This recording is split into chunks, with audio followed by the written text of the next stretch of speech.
Welcome to Living Witness. In the winter of 1943, during the darkest days of World War II, Reverend Thomas Whitmore was called to investigate the disappearance of 6-year-old Bridget Brennan from her family's isolated farm on the Yorkshire moors. What he discovered that night challenged everything he thought he knew about faith, reality, and the boundaries between our world and others. This is the testimony of a man of God who witnessed something that defied both scripture and science. An encounter with beings of such ethereal beauty that a child chose their realm over our own. Reverend Whitmore's account forces us to confront a haunting question.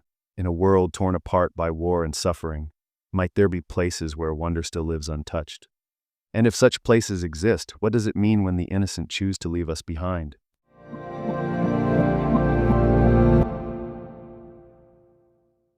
I am Reverend Thomas Whitmore, and I serve the parish of St. Bartholomew's in the village of Millhaven, Northumberland, for 37 years before my retirement in 1962. What I am about to relate happened during the uncommonly harsh winter of 1943, when rationing was severe and the war seemed it might last forever. I have told this story to no one save my wife, God rest her soul, and she took it to her grave, believing I had suffered some manner of nervous breakdown brought on by the stresses of wartime ministry. I know better now. It began on the feast day of St. Thomas, December 21st, when young Michael Brennan came hammering on the rectory door just after evensong. The boy was no more than 8, the youngest of the Brennan clan that worked the sheep farm on the moors above the village. He was wild-eyed and breathless, speaking so rapidly I could barely make sense of his words. "Father, you must come. They've taken our Bridget." Bridget was Michael's sister, barely 6 years old, known throughout the village for her peculiar habit of speaking to flowers and claiming she could hear them whisper back. The family indulged her flights of fancy, as one does with children, but there were some in the village who crossed themselves when little Bridget passed by. I followed young Michael through the December darkness, our lanterns casting wild shadows on the frost-covered ground. The Brennan farmhouse sat isolated on the edge of Blackthorn Moor, a desolate stretch of heather and stone that locals had whispered about for centuries. Even in summer, the place felt haunted. In the depths of winter, it seemed to breathe with malevolent life. Mrs. Brennan met us at the door, her face pale as parchment. She was a practical woman, not given to hysterics, which made her obvious terror all the more unsettling. She was in her bed when we checked at 9 o'clock, she told me, wringing her hands. We heard her talking to someone, laughing she was, but thought nothing of it. You know how Bridget talks to herself. But when I went to check on her an hour later, the child's bedroom was on the ground floor, its window facing the moor. The window stood wide open despite the bitter cold, and the wooden sill bore strange markings, not scratches exactly, but symbols carved with impossible delicacy into the wood. They resembled no alphabet I knew, yet something about them seemed almost familiar, as if I'd seen them in dreams. More disturbing were the tiny footprints in the frost on the windowsill. They were no larger than a silver coin, perfectly formed, and they led from inside the room out onto the moor. "We've searched everywhere," Mr. Brennan said, his voice breaking. "Called for her until we were hoarse. She's nowhere to be found." I examined the strange markings more closely by lantern light. As my fingers traced their delicate curves, The cymbals seemed to grow warm beneath my touch, and for just a moment I could have sworn I heard distant music. Pipes and bells played with such sweetness it made my heart ache. "We must organize a proper search," I said, though something deep in my bones whispered that conventional searching would prove useless. "I'll ring the church bell to gather the men." But as I turned to leave, Mrs. Brennan grasped my arm. "Father," she whispered, "there's something else. Something I didn't tell you." She led me to the kitchen, where she'd been preparing tomorrow's bread.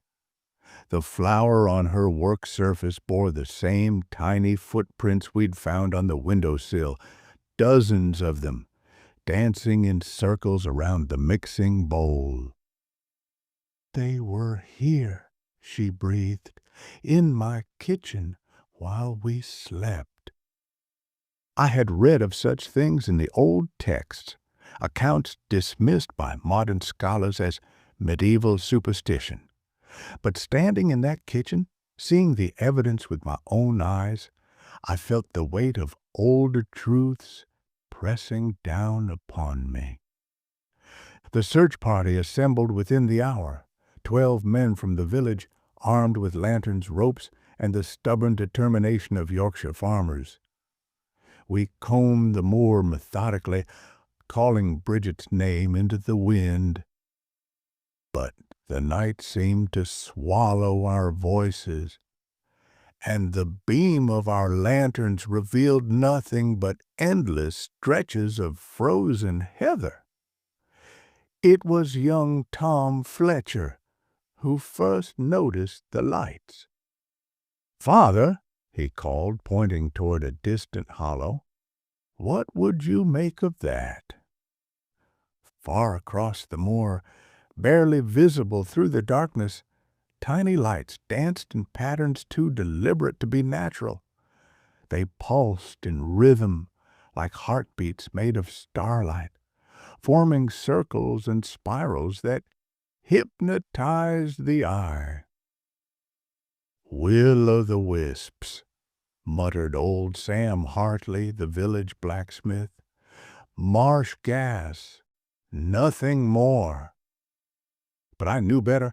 These lights moved with purpose, intelligence.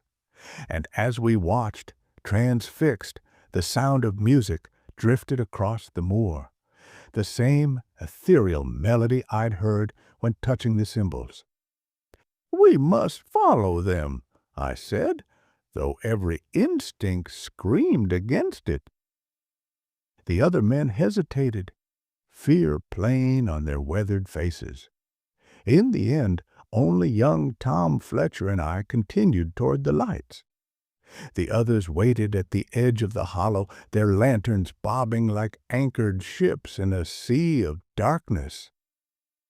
The music grew stronger as we descended into the depression, and the dancing lights multiplied until the entire hollow glowed with their gentle radiance. The air itself seemed different here, warmer despite the December cold, and filled with the scent of summer meadows, impossible in this frozen wasteland. That's when we saw them. They stood no taller than my waist, but their presence filled the hollow with an authority that made my knees weak. Their skin held the pale luminescence of moonlight on water, and their hair flowed like silver streams in a wind I couldn't feel. They wore robes of fabric that seemed woven from twilight itself, shifting between blue and gray and violet with each movement. And in their midst, dancing with abandonment that broke my heart, was little Bridget Brennan. She appeared unchanged, still wearing her white nightgown, still bearing the gap-toothed smile I knew so well, but her eyes held depths that belonged to someone far older, as if she'd been shown secrets that transformed her understanding of the world. The tallest of the beings stepped forward, and when he spoke, his voice resonated inside my skull rather than my ears. "Thomas of the village men," he said, "you have sought the child. She is here, but she is no longer yours alone." I found my voice, though it emerged as barely a whisper. "What are you? What do you want with her?" His laugh was like silver bells in autumn wind. "We are what your people once called the Sealy Court, though we are older than your words and will endure long after they are forgotten. As for the child, she called to us. Her spirit recognizes ours. She has the gift." I looked at Bridget, still dancing with ethereal grace, and saw that she moved in perfect synchronization with music I could barely hear. Her feet never touched the ground. "She has family," I said desperately, "people who love her. You cannot simply take her." "We take nothing," the being replied. "She chooses, as others have chosen before her, in times when your world grew too heavy with sorrow and pain. We offer what you cannot, a place where wonder lives, where beauty never fades, where the songs of creation still echo in every flower and stream." Tom Fletcher grabbed my arm, his face white with terror. "Father, we need to leave, now." But I couldn't tear my eyes away from Bridget. As I watched, she began to change. Her nightgown transformed into a dress of the same twilight fabric worn by her companions. Her brown hair took on silver highlights that caught the dancing lights. She was becoming one of them, and the transformation was beautiful beyond words. "Bridget," I called to her, "child, do you understand what's happening?" She turned to me with eyes now flecked with starlight. When she spoke, her voice carried harmonics that made my soul resonate. "Father Thomas," she said, "I can hear them all now.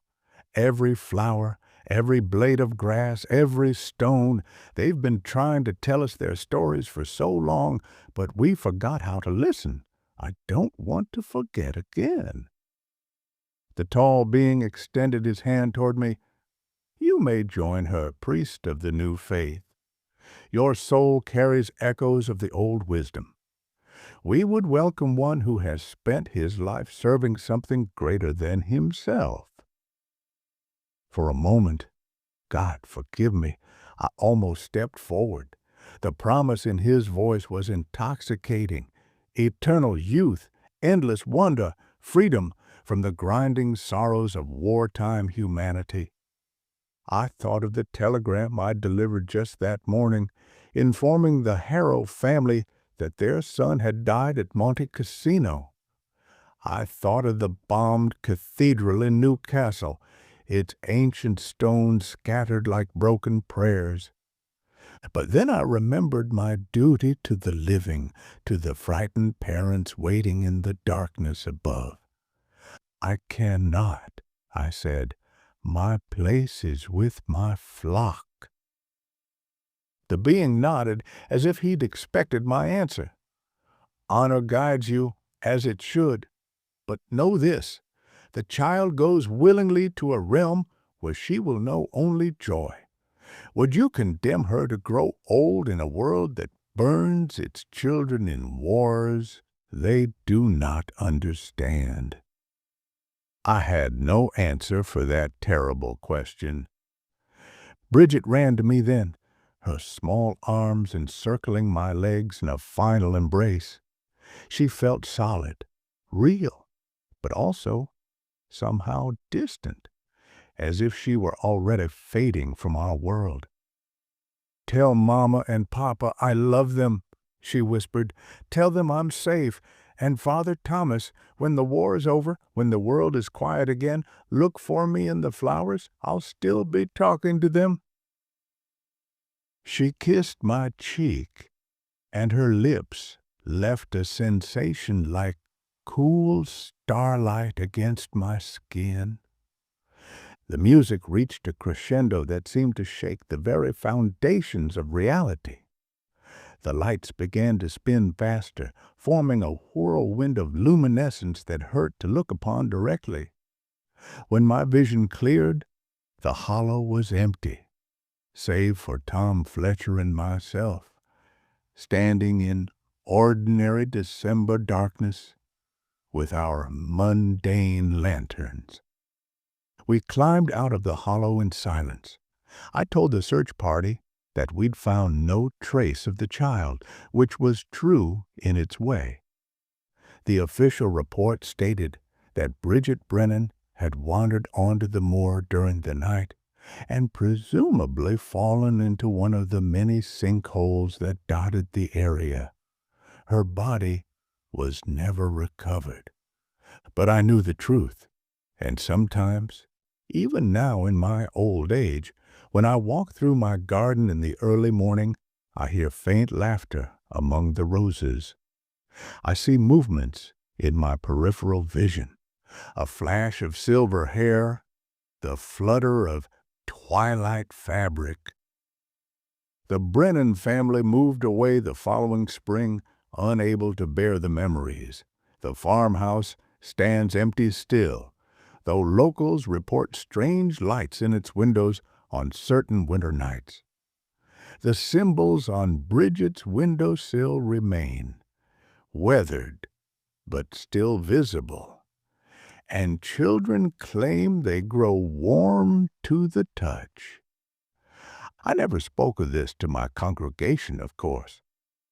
How does one explain to rational people that we share this world with beings of such power and beauty that a child might choose their company over our own? How does one admit that sometimes in the darkest hours of human history, exodus to another realm might be not tragedy, but mercy? But I have kept vigil all these years, watching for signs, listening for whispers from that other world, and I believe, God help me, I believe, that Bridget Brennan dances still, somewhere beyond the veil, where war cannot reach, and children never cease to wonder.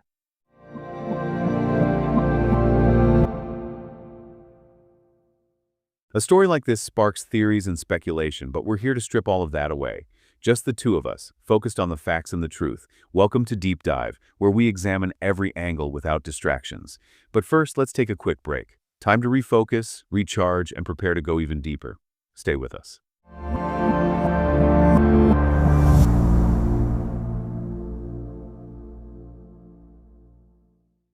Hello, I'm Josh, and welcome to the Deep Dive. And I'm Sarah. Great to be here. Today, we're really putting on our investigative journalist hats. Right. We're diving deep into a case that's, well, it's deeply unsettling and incredibly strange. It's the disappearance of 6-year-old Bridget Brennan from Millhaven, Northumberland, way back in December 1943. But this isn't just about a missing child, as tragic as that is. The core of this story, the thing that makes it so unusual, is the testimony of the local priest, Reverend Thomas Whitmore. Exactly. He claimed something truly extraordinary happened that night. We've got excerpts from his personal account, which he titled, "When She Vanished, I Found Them." It's a fascinating document, and as we go through it piece by piece, I think it's important to keep an open mind. I'll be looking at the possibility that maybe, just maybe, there's more to this than standard explanations allow. Right. And I'll be playing devil's advocate, perhaps. Oh. Looking at it with a more, shall we say, skeptical lens. Could wartime stress, grief, even local folklore have shaped what Reverend Whitmore believed he saw? We need to examine all the possibilities. Absolutely. So our mission here is clear. Dissect Reverend Whitmore's testimony, scrutinize every detail, and explore what might really have happened to Bridget Brennan. Okay, let's start at the beginning. The date, December 21st, 1943, the feast day of St. Thomas, interestingly enough. Winter. Wartime Britain. A bleak setting already. And then just after the evening church service, evensong, there's a frantic knocking at the rectory door. It's young Michael Brennan, Bridget's older brother. He's only 8. An 8-year-old boy, Yep. clearly terrified, saying his little sister is gone. She was barely 6. Reverend Whitmore makes a point of her age, yes. And he also includes this detail quite early on about Bridget. Apparently, she had this habit. She used to talk to flowers. Right, and she claimed they actually talked back to her. Yes. Which, some villagers found charming, perhaps, but others were apparently quite superstitious about it, viewed it as odd, uncanny, maybe. It's a detail that seems almost whimsical initially, but given where the Reverend's account goes. It feels significant in hindsight, doesn't it? Like a small clue pointing towards her connection with something else, something beyond the everyday. So Reverend Whitmore immediately goes with Michael to the Brennan family's farmhouse. And the location itself is important. It's described as being on the very edge of Blackthorn Moor. Which he paints as desolate, isolated, windswept, and even rumored to be haunted. It really sets a scene of vulnerability. It does. A remote farmhouse, wartime, a supposedly haunted moor. The atmosphere is thick with unease before they even get inside. Once there, they find Mrs. Brennan. And Whitmore specifically notes she wasn't a woman given to hysterics. He describes her as practical. Which makes her obvious terror all the more impactful in his account. He's suggesting her fear was profound, genuine, a reaction to something truly shocking, not just panic. Okay, so what was his story? What happened? The timeline is tight. Bridget was put to bed, seen tucked in around 9 p.m. Her parents then heard her talking and laughing in her room a little later. They just assumed it was her usual habit, talking to herself, maybe to her imaginary flower friends. Okay, so nothing seemed immediately wrong.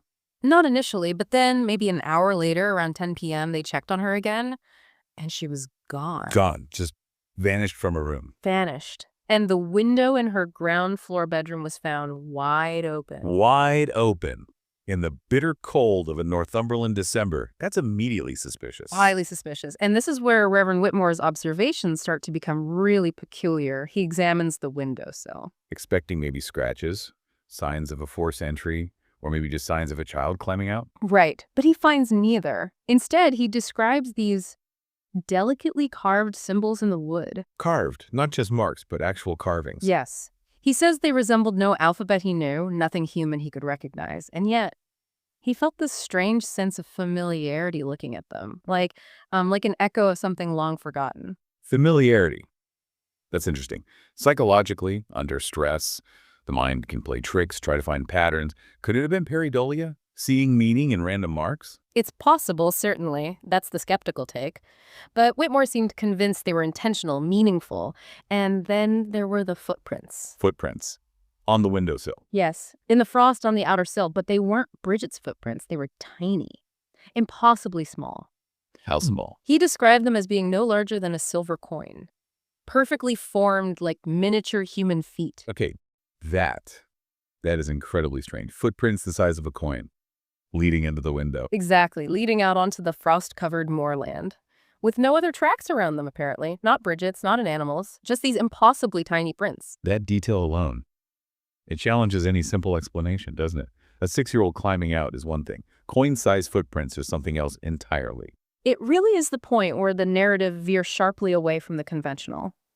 And you have the parents, Mr. and Mrs. Brennan, already having searched frantically outside, calling her name until they were hoarse. Nothing. Just the wind and the dark. Their desperation must have been palpable. The suddenness of it all. Whitmore then examines the windowsill markings more closely using his lantern. Right, trying to make sense of these symbols. And as he traces them with his finger, he reports another strange sensation. Warmth. Warmth from the wood on a freezing night. Right? Yes. A distinct feeling of warmth beneath his fingers, localized to the symbols themselves. Okay, that's harder to explain away. Residual heat from what? It was on a fireplace. Exactly. And then at the same moment, he hears something faintly in the distance. Music. Music.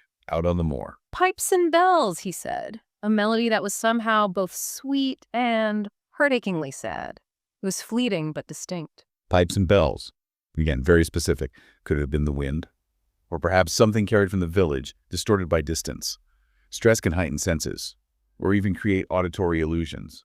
It could have been, but the combination, the symbols, the impossible footprints, the localized warmth, the specific melancholic music, it starts to build a picture that Whitmore, at least, felt was pointing towards something profoundly unnatural.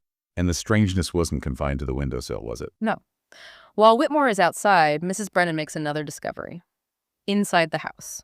In the kitchen. What did she find? She'd been preparing dough earlier, left flour dusting her work surface around the mixing bowl, and there, in the flour, were more footprints.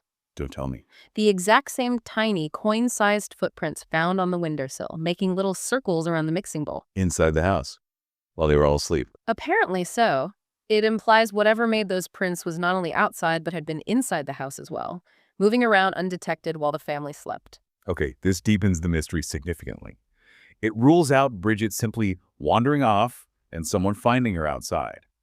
This suggests an intrusion, a very, very strange intrusion. And Whitmore's reaction to this discovery is telling. He writes that his mind immediately went to old texts, and he felt the chilling weight of older truths. Older truths, what does he mean by that?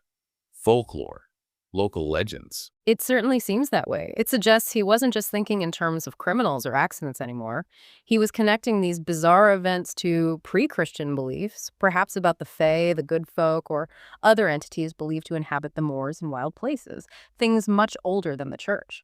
So his framework for understanding what was happening shifted dramatically at that point. He started interpreting it through this lens of ancient folklore. Precisely. This wasn't just a missing child anymore. It was potentially an encounter with something other. Which explains his subsequent actions, I suppose. What happened next? They organized a proper search. Yes, a search party was assembled. 12 men from the village. Good, solid folk. They had lanterns, ropes, prepared for the dangers of the moor at night. And they searched methodically. Whitmore says they did. They combed the area around the farmhouse, spread out onto the moor itself, but found absolutely nothing. No tracks, no sign of Bridget. Just emptiness. Worse than emptiness, almost.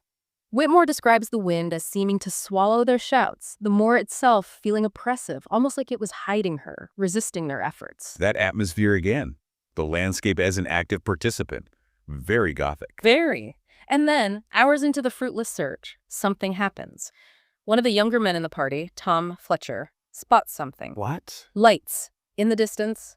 Down in a hollow on the moor. Lights? What kind of lights? Lanterns from other searchers. No, these were different, tiny points of light, he said. Moving. Not randomly, but in deliberate patterns. Pulsing, almost like heartbeats of light, forming circles, spirals. Leaving lights on a moor. Yeah. The immediate thought is will-o'-the-wisps, right? Marsh gas. Exactly. And one of the older men, Sam Hartley, says just that. Dismisses it as marsh gas, a natural phenomenon, perfectly logical explanation. Rational explanation. Yes, but Reverend Whitmore wasn't convinced. He felt the lights moved with too much purpose, too much intelligence to be mere swamp gas. And crucially, at the same time he saw the lights, he heard the music again. The same music. Pipes and bells. The very same ethereal, sweet, melancholic melody he'd heard faintly back at the farmhouse. Now clearer, seeming to emanate from the direction of the lights. So the lights and the music together. Yeah. That reinforces his belief that this is something coordinated, something unnatural. For him, yes. It solidified his conviction. He felt compelled to investigate further. He and the young man who first saw them, Tom Fletcher, decided to head towards the hollow. And the others. They hesitated. Understandably, perhaps. They were likely cold, tired, spooked. Maybe Sam Hartley's rational explanation seemed safer. So just Whitmore and Fletcher went down into the hollow. Just the two of them. And as they descended, Whitmore describes the experience intensifying. The lights grew brighter, multiplied, filling the hollow with a soft, gentle radiance. The music swelled, becoming clearer, almost enveloping them. And anything else? Yes, a distinct change in the atmosphere. It grew warmer. Warmer.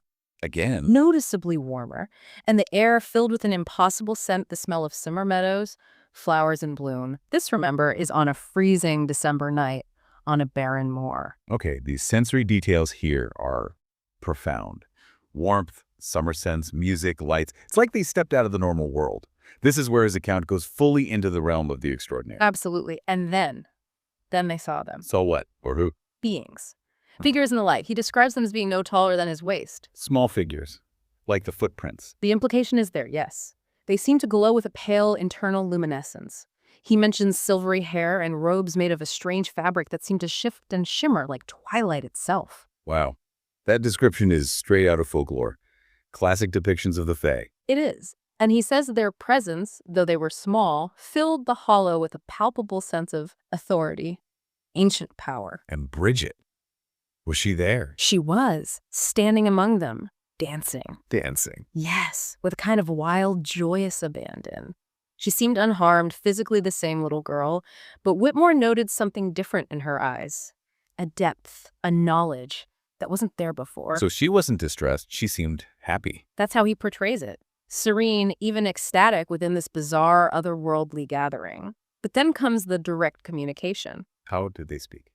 Not exactly. The tallest of the beings, the one who seemed to be the leader, communicated directly into Reverend Whitmore's mind, telepathically. Telepathic communication now. Yeah. Okay.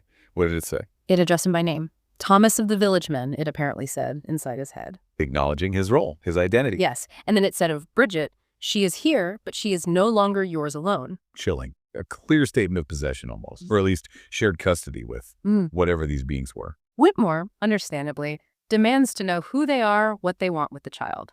The natural questions. And did he get an answer? He did. The being identified them, using a name resonant with folklore. We are what your people once called the Seelie Court. The Seelie Court. From Celtic and British mythology. The more benevolent, or at least neutral, faction of fairies. Exactly, not the malicious Unseelie Court. They claimed to be ancient, older than your human words, emphasizing their primordial nature. And why Bridget? Why her? The being's explanation ties back to that early detail about the flowers. She called to us, it said. Her spirit recognizes ours. She has the gift. The gift. The ability to perceive them. To communicate with nature. So they're saying she wasn't taken against her will, but she somehow summoned them or was receptive to them. That's the claim. That her innate connection to the natural world, the very thing that made some villagers uneasy, was actually a sign of her kinship with their realm. And her dancing. Whitmore observed her more closely then. She moved in perfect time to a faint music only faintly perceptible, and her feet weren't quite touching the ground as she danced. Levitating. Dancing on air. More supernatural phenomena. Yes. Whitmore, acting as the priest, pleads for her return. He reminds the being that Bridget has a family, parents who love her dearly. The human argument. But the being counters. We take nothing. She chooses. It insists Bridget's presence is voluntary, drawing a parallel with others, humans from the past who apparently also chose to join them. Chose to leave the human world behind.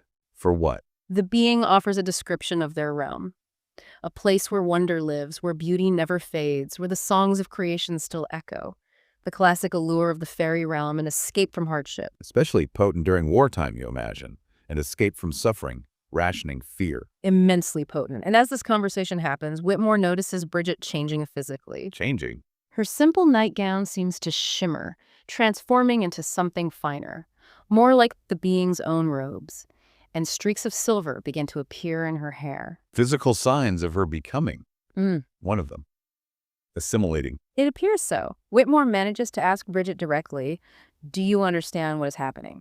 And in her response. She looks at him with those changed eyes and says she can finally hear them properly. Now the voices of the trees, the wind, the stones, everything she only glimpsed before. And she says, I don't want to forget again. Wow. So confirmation from Bridget herself. A conscious choice, driven by this desire to fully embrace this connection she feels. It really complicates the narrative of a simple kidnapping. It really does. And then the beings turn their attention back to Whitmore. They offer him an invitation, too. To join them. Why him? They tell him his soul carries echoes of the old wisdom. They recognize his spiritual sensitivity, perhaps his openness, despite his role as a Christian priest. They offer him the same escape. What exactly did they offer him? Eternal youth, endless wonder, release from the sorrows of the human world, specifically mentioning the war that was raging, a world that burns its children in wars they do not understand, the being apparently said about the human realm. With a powerful temptation. For a priest seeing the suffering of war firsthand, the offer of a perfect, timeless paradise. He admits the temptation was immense. He thought of the casualty lists, the grieving families in his parish, the sheer weight of human sorrow he carried. But he refused. He did. After a moment of intense internal conflict, he tells them, I cannot. My place is with my flock. His duty, his commitment to this human congregation won out. A very telling choice. Groundedness versus transcendence. And the being seems to respect his decision. Honor guides you, it says, acknowledging his commitment without judgment. It accepts his choice, just as it claims to accept Bridget's. So Bridget stays. What happens then? Is there a farewell? Yes. Whitmore describes a final, poignant moment with Bridget. He embraces her. He says she felt both solid, still his parishioner's child, but also somehow distant, ethereal, already partly belonging to that other place. A threshold state. Exactly. She gives him messages, tells him to tell her parents she loves them, that she's safe and happy, A comfort for them, at least. and a message for Whitmore himself. She tells him after the war to look for her in the flowers, because she'll still be talking to them. Bringing it back to the flowers again. A promise of continued connection in her own way. And then she gives him a kiss on the cheek. He describes the sensation as being like cool starlight. Another otherworldly sensory detail. And then it's over. The music reaches a crescendo, the lights spin faster and faster, becoming a blinding whirlwind, and then they vanish. Gone. Just like that. Instantly, the hollow is plunged back into ordinary, cold moorland darkness. Just Reverend Whitmore and young Tom Fletcher standing there alone, the warmth gone, the scent of summer gone, the music silenced. The transition back must have been incredibly jarring, from that sensory overload to normality. He describes a silent, heavy climb out of the hollow. What could they possibly say? What did Whitmore tell the rest of the search party? He couldn't exactly recount that story. No, he simply reported that they had found no trace of the child, which was, from a certain perspective, true. The Bridget they knew was gone. So the official story became The tragically mundane one. That Bridget must have wandered out onto the moor in the night, gotten lost, and likely fallen into one of the hidden sinkholes or bogs that dot the landscape. An accidental death. a plausible, if heartbreaking, explanation that covers the lack of a body. It was the accepted version. The Brennan family, heartbroken, eventually moved away from Millhaven. The farmhouse stood empty. But the local stories didn't completely die away. Apparently not. Whitmore mentions rumors persisted for years about strange lights sometimes being seen around the deserted farmhouse. And he himself claimed that the strange symbols carved into Bridget's windowsill never faded. He said if you touched them, even years later, they still felt unnaturally warm. A lingering physical anomaly. Yeah. Fascinating. And Whitmore himself. He never told his congregation the full story he recounts in his writings. How could he? But he maintained his belief privately for the rest of his life. What did he believe, ultimately? He believed that Bridget Brennan wasn't dead in a moorland bog. He believed she was alive, happy, dancing still in that other realm, the land of the Sealy Court, beyond the veil of human perception. And he felt he sometimes had glimpses of her. He writes about moments in his own rectory garden years later, catching the faint sound of distant laughter on the wind or fleeting glimpses of movement among the flowers, reminding him of her final message. Never concrete proof, but enough to sustain his conviction. So that's the account. Reverend Thomas Whitmore's extraordinary testimony. We've gone through the details, the strange sequence of events, the encounter. It's an incredibly detailed and internally consistent narrative, isn't it? From the initial oddities like the flower conversations and the tiny footprints, through the sensory experiences of warmth and music, to the full-blown encounter in the hollow. It is consistent. But as the skeptic here, I have to point out that its consistency is within the framework of folklore. It aligns almost too perfectly with tales of the Fae, the Sealy Court, changelings, or humans spirited away. That's one way to look at it, certainly. That Whitmore, perhaps unconsciously, filtered a traumatic event through the lens of local legends he must have known as a rural priest. Or even consciously constructed it, perhaps, as a way to cope with an unbearable loss, to provide a more comforting explanation than a child dying alone on the moor. Especially during wartime, maybe the idea of an escape to a magical realm felt preferable. The possibility of psychological factors, stress, grief, suggestion, they absolutely have to be considered. We have only his account, plus the presumably less detailed corroboration from Tom Fletcher about seeing lights and something in the hollow. And things like the warmth on the windowsill, the music. Could there be natural explanations we haven't thought of? Geological phenomena. Auditory pareidolia. The mind is incredibly powerful at creating patterns and sensations, especially under duress. Those are valid challenges, absolutely. Yet the sheer specificity of the account is compelling.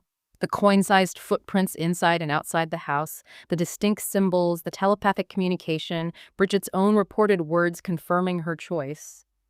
These aren't vague feelings. They are concrete claims within the narrative. Concrete claims within a narrative written by one man years after the event, based on his memory of an extremely stressful and potentially hallucinatory experience. But an experience he insists was real, an experience that profoundly changed his understanding of the world and offered him, and perhaps Bridget's parents through his secret conviction, a different kind of solace. He didn't claim she was abducted by malicious entities. He portrayed it as a choice, a transition to a different state of being. Which is admittedly a more nuanced and less terrifying version than many supernatural abduction stories. The Seeley court framing positions it almost as a natural, if otherworldly, process for someone with the gift. Exactly. It's not presented as monstrous, but as an alternative reality intersecting with ours. So as we wrap up this deep dive into Reverend Whitmore's account and the mystery of Bridget Brennan, we're left, as always, with more questions than answers. That's often the way with these deep dives into the strange corners of history and human experience. We have this incredibly detailed testimony, filled with elements that defy easy explanation. Footprints, symbols, lights, music, otherworldly beings, a child seemingly choosing to leave our world behind. And we have the skeptical counterpoints. The potential for misinterpretation, psychological stress, the influence of folklore, the lack of verifiable physical evidence beyond the Reverend's own claims about the windowsill. So the question we'll leave you, the listener, with is this. How do you weigh this kind of testimony? When faced with an account so detailed, so internally consistent, yet so utterly outside our normal understanding of reality, what conclusions can we draw? Could realms like the one Whitmore described truly exist, occasionally touching our own? And if they do, are encounters like Bridget's inherently tragic losses? Or could they represent something far stranger, perhaps even a form of transcendence, a departure chosen rather than forced? Is it possible that some disappearances aren't about ending, but about crossing over? It's a provocative thought. We encourage you to think about the details, consider the arguments, and decide for yourself what might have happened to Bridget Brennan on that cold night on Blackthorn Moor.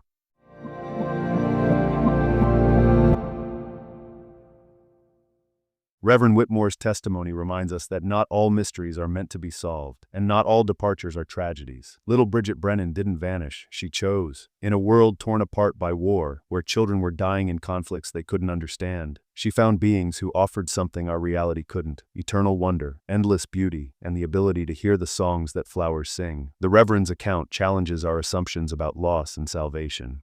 Was Bridget's departure an abduction or a rescue? When faced with a realm where joy never fades and innocence is preserved forever, can we truly say she made the wrong choice? What haunts us most about this testimony isn't the supernatural elements, it's the question it poses about our own world. If beings of such ethereal beauty exist alongside us, offering sanctuary to those pure enough to hear their call, what does that say about the reality we've built? What does it mean when a 6-year-old finds our world so lacking that she willingly steps into legend? Bridget Brennan dances still, somewhere beyond the veil, where war cannot reach and wonder never dies. And sometimes, in the quiet moments between worlds, we might catch a glimpse of the realm we've forgotten how to see. A place where magic lives, waiting for those brave enough to believe. The flowers are still talking. We've simply forgotten how to listen. And so, another testimony is sealed. Another voice, another fragment of truth now echoes beyond the veil, waiting for those who dare to listen. If tonight's witness has stirred something in you, some doubt, some belief, some unshakable question, then carry it forward. Let it linger. Share this episode with those who seek, with those who question, with those who listen in the dark, hoping for an answer. Follow Living Witness wherever you get your podcasts, and let each New Testament find its way to you. If you have a testimony of your own, submit it at lwpodcast.com. And remember, nothing stays hidden forever. This is Living Witness. Until next time, take care and good night.